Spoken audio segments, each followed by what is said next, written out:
जय हिंद स्टूडेंट, आज हम यहाँ पर अपने फिर से कुछ जनरल नॉलेज के 20 क्वेश्चंस करते हैं। तो हमारा जो पहला क्वेश्चन है वो आपका कहता है 1916 में कांग्रेस और मुस्लिम लीग का जो संयुक्त अधिवेशन है वो कहाँ पे हुआ है। इससे पहले आप सभी को पता होगा कि जो सूरत अधिवेशन था वहाँ पर जो है वो आपका, अगर हम बात करें, कांग्रेस का विभाजन आपका हो गया था।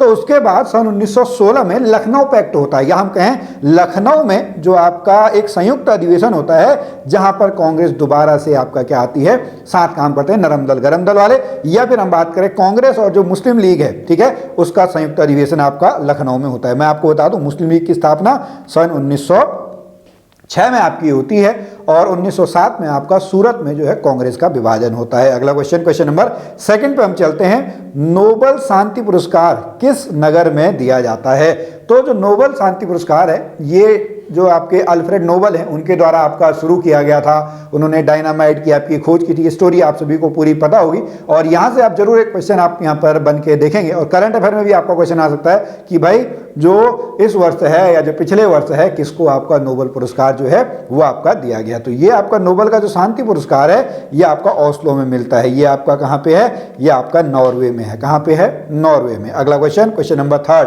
मॉन्ट्रियल प्रोटोकॉल किससे संबंधित था? ये आपका ओजोन की क्षीणता पर नियंत्रण के लिए था। किसके लिए था? Option number B, ozone layer हम सभी को पता है आपका कहाँ पे है, समताप मंडल में है। अल्ट्रावायलेट रेज यानी पराबैंगनी किरणों से हमको आपका बचाता है, तो उसमें अंटार्कटिक के ऊपर आपके छेद होने लगे थे। ठीक है, तो ओजोन की क्षीणता पर नियंत्रण के लिए जो है मॉन्ट्रियल प्रोटोकॉल लाया गया था। क्वेश्चन नंबर 4 पे चलते हैं। कौन सा एक नृत्य शास्त्रीय रूप है? निम्नलिखित में से कौन सा एक नृत्य का शास्त्रीय रूप है? ओके, इसका सही उत्तर क्या है? इसका सही उत्तर है ओडिसी। ठीक है, ओडिशा आपका उड़ीसा में है। ओडिसी जो है उड़ीसा में। क्वेश्चन नंबर 5, थॉमस कप का संबंध किस खेल के साथ है? थॉमस कप का संबंध जो है वो आपका बैडमिंटन के साथ है। किसके साथ है? थॉमस कप का संबंध जो है वो ऑप्शन नंबर डी बैडमिंटन के साथ है। क्वेश्चन नंबर 6, भारत में वन्य जीव संरक्षण अधिनियम किस वर्ष लागू किया जाता है? भारत में वन्य जीव संरक्षण नियम जो है वो आपका 1972 में जो है 1972 में आपका लागू किया जाता है। 1973 में तो प्रोजेक्ट टाइगर आपका लाया जाता है। अगला question, question number 7, Karnam Malleswari. Karnam Malleswari जो है वो आपका भारोत्तोलन से संबंधित हैं। सबसे पहला ओलंपिक पदक इन्होंने आपका जीता था, कर्णम मल्लेश्वरी भारोत्तोलन। अगला क्वेश्चन, क्वेश्चन नंबर 8, इडुक्की जल विद्युत परियोजना ये आपका कहाँ पे है? ये आपका केरल में है। बांध और जल विद्युत परियोजना से रिलेटेड भी आपके जो क्वेश्चंस हैं वो आपके आ सकते हैं। Option number A. अगला क्वेश्चन, क्वेश्चन नंबर 9, किस ग्रह के चारों ओर स्पष्ट वलय हैं? जैसे आपका जो शनि होता है ना उसके चारों तरफ आप ऐसे देखते होंगे, वो आपका ऑप्शन नंबर क्या है? Option number C, Shani. ठीक है, सबसे बड़ा और सबसे भारी ग्रह आपका कौन सा है? वो आपका बृहस्पति ग्रह है। ठीक है, मंगल आपका क्या है? मंगल आपका जो है जिसको लाल ग्रह के नाम से भी आपका जाना जाता है। क्वेश्चन नंबर 10, हवाई जहाज। ओके, देखिए हम यहाँ पे वातावरण में हमारे ऊपर जो है शोभ मंडल, इसी शोभ मंडल में आपका बादल, बारिश, ये सब आपका होता है। इससे ऊपर हम चलते हैं, इससे ऊपर हमारा आता है समताप मंडल।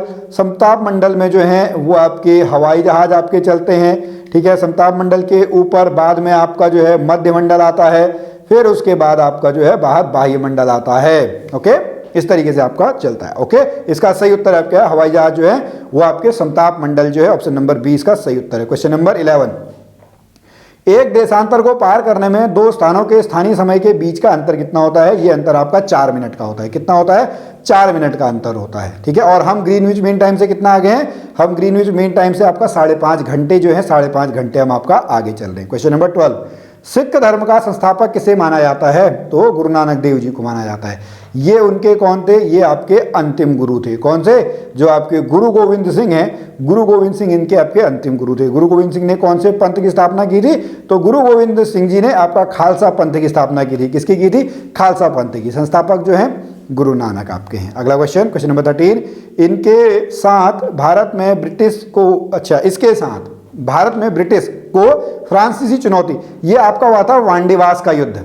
क्या हुआ था? वांडीवास का युद्ध। अगर हम इसकी बात करें, प्लासी का युद्ध सन 1757 में आपका हुआ था वांडीवास का युद्ध सन 1760 में हुआ था, बक्सर का युद्ध सन 1764 में आपका हुआ था, और आप बताएं श्रीरंगपट्टनम का जो युद्ध है वो आपका कब हुआ था। और मैं आपको बता दूं, जो टीपू सुल्तान की आपकी मृत्यु होती है वो श्रीरंगपट्टनम में ही होती है। कहाँ पे होती है?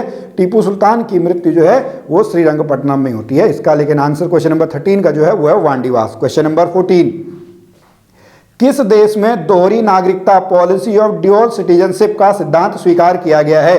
किस देश में दोहरी नागरिकता पॉलिसी ऑफ ड्यूअल सिटीजनशिप, ये आपका कहां पे किया गया है? ये आपका संयुक्त राज्य अमेरिका। कहां पे है? ऑप्शन नंबर डी, संयुक्त राज्य अमेरिका। क्वेश्चन नंबर 15, राष्ट्रपति का रिक्त स्थान भर लिया जाना चाहिए। राष्ट्रपति जो है 6 महीने के अंदर, ठीक है, कितने महीने के अंदर? 6 महीने के अंदर जो है वो आपका भर लेना चाहिए। यहां पर मैं आपको बता दूं, देखो, अगर राष्ट्रपति नहीं है तो देश की बागडोर किसके पास आएगी? देश की बागडोर आपका उपराष्ट्रपति के पास आएगी। किसके पास आएगी? उपराष्ट्रपति के पास। अगर किसी कारणवश उपराष्ट्रपति भी नहीं है तो कौन आएगा? तो सुप्रीम कोर्ट के जो आपके मुख्य जज हैं, ठीक है, सुप्रीम कोर्ट के जो आपके मुख्य जज हैं वो आपके क्या बनते हैं? वो आपके राष्ट्रपति का कार्यभार संभालते हैं। ओके। क्वेश्चन नंबर 16, राज्यसभा को भंग करने का अधिकार किसे है? भाई राज्यसभा को कोई भंग नहीं कर सकता है, ठीक है, ये कभी भी भंग नहीं हो सकती है इसका। लेकिन कार्यकाल जो है, सदस्यों का जो कार्यकाल है, सदस्यों का कार्यकाल जो है, सदस्यों का कार्यकाल आपका 6 वर्ष का है। लोकसभा को भंग किया जा सकता है लेकिन राज्यसभा को कभी भंग नहीं किया जाता है। राज्यसभा को क्या बोला जाता है? राज्यसभा को आपका उच्च सदन भी बोला जाता है। क्या बोला जाता है? उच्च सदन। क्वेश्चन नंबर 17, भारत के किस प्रधानमंत्री की मृत्यु देश के बाहर हुई है? तो ये आपके कौन है? ये आपके लाल बहादुर शास्त्री हैं, ठीक है। भारत के जो लाल बहादुर शास्त्री हैं इनकी मृत्यु जो है वो देश के बाहर आपका हुई है। क्वेश्चन नंबर 18, योजना आयोग का अंत किस प्रधानमंत्री ने किया? तो योजना आयोग का अंत जो है वो नरेंद्र मोदी जी ने किया, ठीक है। ये क्या लेके आए? सन 2015 में नीति आयोग लेके आए, ठीक है, नीति आयोग आजकल चलता है। क्वेश्चन नंबर 19, भारत के केंद्रीय बैंक का कर्तव्य कौन निभाता है? तो यह है रिजर्व बैंक। भारतीय रिजर्व बैंक जो है, भारतीय रिजर्व बैंक जो है वो सेंट्रल बैंक है। बैंकों का बैंक भी कहा जाता है भारतीय रिजर्व बैंक को। ये बैंकों को लोन देता है, लोन फिर आपका जनता को, सॉरी, बैंक जो है फिर जनता को लोन देते हैं। क्वेश्चन नंबर 20, आरबीआई का मुख्यालय कहाँ स्थित है? आरबीआई जो वही रिजर्व बैंक ऑफ इंडिया, उसका मुख्यालय आपका कहाँ पे है? उसका मुख्यालय आपका मुंबई में है। तो स्टूडेंट, हमारे आज के जो क्वेश्चंस हैं वो यहाँ पे कंप्लीट होते हैं। आपको हमारा जो कंटेंट है वो कैसा लगता है आप हमें जरूर बताएं। हम फिर मिलेंगे आपसे अगली वीडियो में, तब तक के लिए जय हिंद।